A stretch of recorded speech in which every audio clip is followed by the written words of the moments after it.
अस्सलामुअलैकुम। तो कैसे हैं आप सब। आज हम बनाएंगे बहुत ही मज़ेदार सी ज़बरदस्त सी चटनी। ये हम बनाकर हम ये स्टोर कर सकते हैं 1 से 2 महीने के लिए। ये बिल्कुल भी ख़राब नहीं होगी। ये बहुत ही मज़ेदार सी रेसिपी है, बहुत ही ईजी रेसिपी है। तो आप इसको लास्ट तक वीडियो को देखिएगा और कोई भी स्टेप मिस ना कीजिएगा। तो चलें स्टार्ट करते हैं। बिस्मिल्लाहिर्रहमानिर्रहीम। सबसे पहले हमें चाहिए हरी मिर्चें 40 ग्राम। आप पतली वाली भी ले सकते हैं और मोटी वाली भी। और इसके बाद हमें टमाटर चाहिए 3 मीडियम साइज़ के, 1 लीमू चाहिए और यहाँ पर हमें लहसुन चाहिए 25 ग्राम। आप देसी लहसुन भी ले सकते हैं और जो नॉर्मल लहसुन है वो भी ले सकते हैं। और इसको जो है मैंने अच्छी तरह से वॉश कर लिया था। वॉश करने के बाद इन्हें मैंने ड्राई कर लिया था। ड्राई करने के बाद अब हम क्या करेंगे, मिर्चों को दरमियान से काट भी सकते हैं और आप इसके पीसीस भी कर सकते हैं। मैं क्या करूँगी, मैं इसके पीसीस कर लूँगी। और ये देखें, इसके मैंने पीसीस कर लिए। अब यहाँ पर हम कोई भी फ्राइंग पैन लेंगे, तवा लेंगे, इसके ऊपर हम ड्राई रोस्ट कर लेंगे 1 से 2 मिनट के लिए। और ये देखें ड्राई रोस्ट हो चुके हैं। इसके बाद हम इसमें ऐड कर देंगे लहसुन ऐड करके अब हम हरी मिर्चें और लहसुन को अच्छा सा ड्राई रोस्ट करेंगे तब तक जब तक कि इनका कलर ना चेंज हो जाए। तकरीबन 2 मिनट लगे थे और मीडियम फ्लेम पे ही आपने करना है। फ्लेम आपका बहुत ज़्यादा नहीं होना चाहिए। अब हम क्या करेंगे, लहसुन को इसमें से निकाल लेंगे क्योंकि लहसुन के ऊपर बहुत ज़बरदस्त सा कलर आ चुका है। अब यहाँ पर हम क्या करेंगे, जो हरी मिर्चें हैं इसके ऊपर हम ऐड कर देंगे हाफ़ कप जो है कुकिंग ऑयल ऐड कर देंगे। और इसके बाद अच्छा सा हम इसे मिक्स करेंगे, अच्छा सा भून लेंगे। इसको अच्छी तरह से भूनने के बाद हम इसमें ऐड कर देंगे टमाटर मैंने बारीक चॉप करके ऐड कर दिए हैं। आप चाहें तो आप इसके 1 से 2 पीसीस भी करके ऐड कर सकते हैं।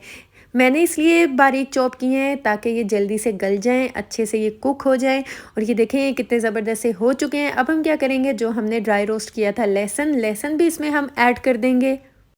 और इसके बाद अब हम इन सब चीज़ों को अच्छा सा भून लेंगे। और भूनने के बाद अब हम क्या करेंगे, हम इसे कवर करके लो फ्लेम पे 3 से 4 मिनट के लिए कुक करेंगे। और ये देखें 4 मिनट हो चुके हैं और माशाल्लाह ये जो है बहुत ही अच्छा सा कुक हो चुका है। टमाटर भी अच्छे से गल चुके हैं, मिर्चें भी अच्छी सी गल चुकी हैं और लहसुन भी अच्छा सा गल चुका है। अब हम क्या करेंगे, हम इसे एक बार अच्छा सा मिक्स करेंगे और इसके बाद जो है हम इसमें कुछ मसाले भी ऐड करेंगे। इस बात का ख्याल रखिएगा, इस चटनी में हम पानी का इस्तेमाल बिल्कुल भी नहीं करेंगे क्योंकि हमने इसे स्टोर करना है। और यहाँ पर हमें चाहिए साबित धनिया 1 टेबलस्पून ऐड कर देंगे। और इसके बाद ऐड कर देंगे साबित ज़ीरा, ये भी 1 टेबलस्पून ऐड कर देंगे। और नमक ऐड कर दूँगी मैं इसमें 1 टीस्पून, या आप हस्बे ज़ायका ले सकते हैं, कम या ज़्यादा जितना आपको पसंद है। आप अपने टेस्ट के अकॉर्डिंग कम ज़्यादा कर सकते हैं। इसके बाद हम इसे अच्छा सा मिक्स करेंगे और 1 से 2 मिनट के लिए हम इसे भून लेंगे। भूनने के बाद हम एक मैशर लेंगे और मैशर की मदद से इसे अच्छा सा मैश कर लेंगे। अगर आप इसको मैश नहीं करना चाहते तो आप इसे ग्राइंड भी कर सकते हैं, लेकिन मैश करने से इसका फ्लेवर ज़्यादा मज़े का आएगा, इसलिए मैं इसे मैश कर रही हूँ। थोड़ी सी मेहनत होगी, अगर हम थोड़ी सी मेहनत कर ले तो इसका फ्लेवर जो है ज़्यादा मज़े का आएगा। और ये देखिए इसको मैंने अच्छा सा मैश कर लिया है और इसे मैंने अच्छा सा मिक्स भी कर लिया है। अब हम क्या करेंगे, हम इसमें और मज़ेदार सा फ्लेवर देने के लिए इसमें ऐड कर देंगे 1 टीस्पून जो है लेमन जूस ऐड कर देंगे। इससे जो है चटनी का टेस्ट बहुत ही मज़ेदार सा आएगा, खट्टा खट्टा सा, बहुत ही मज़ेदार सा। और इसके बाद हम क्या करेंगे, अच्छा सा इसे मिक्स कर लेंगे। तकरीबन 30 सेकंड तक इसे अच्छा सा मिक्स करेंगे और भून लेंगे। और इसके बाद हम इसमें ऐड कर देंगे 1/4 कप के बराबर ऑयल ऐड कर देंगे।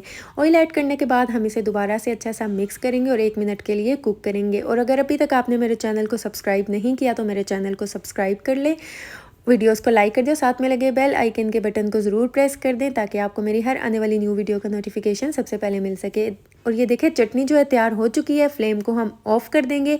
और चटनी ये जो मज़ेदार सी है, आप इसे दाल चावल के साथ खा सकते हैं, गर्मा गर्म मज़ेदार से पराठे के साथ आप इसे खा सकते हैं। ये बहुत ही मज़ेदार सी चटनी है। आप इसे ठंडा करें, ठंडा करके एक ड्राई जार में आप इसे स्टोर करके रख सकते हैं 1 से 2 महीने के लिए। और ये देखिए कितनी मज़ेदार सी झटपट सी चटनी मज़ेदार सी तैयार हो चुकी है। तो अगर आपको मेरी वीडियो अच्छी लगी है, समझ आई है, तो चैनल को सब्सक्राइब कर दें। तो आप इसे ज़रूर ट्राई कीजिएगा और मुझे फ़ीडबैक दीजिएगा। दुआओं में याद रखिएगा। मिलती हूँ नेक्स्ट वीडियो में, तब तक के लिए अल्लाह हाफ़िज़।